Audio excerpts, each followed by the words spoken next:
ఒక cinema Hollywood వాళ్ళని కూడా దద్దరించగలదని మనం చూస్తున్నాం రాజమౌళి సార్ చేస్తున్న అమేజింగ్ ఫిలిమ్స్తో. సో ఎక్కడో అక్కడ యూనో ఈ ఫ్రాంచైజ్ని ఒక హోమ్ గ్రోన్ ఇండియన్ స్పై ఫ్రాంచైజ్గా ప్రపంచవ్యాప్తంగా తీసుకెళ్లాలన్నది ఒక తపన.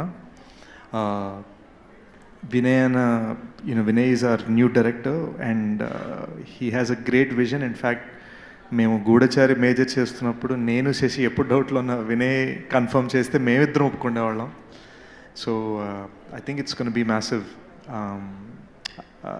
వెరీ థ్యాంక్ఫుల్ మా producers Vishwaprasad sir, Abhishek sir and Anil garu. నేను ఏమడిగినా they always just said let's do it. ఈ సినిమాని ఒక 1.5 ఇయర్లో ఎప్పుడైతే మీరు చూస్తారో I think it is going to be the next level of what a spy action film can be. నేను గర్వంగా ఒకటి చెప్పగలిగింది ఏంటంటే గూఢచారి పార్ట్ 1 తర్వాత సౌత్ ఇండియాలో స్పై ఫిలిమ్స్ అని ఒక ట్రెండ్ మళ్ళీ తిరిగి తీసుకొచ్చింది.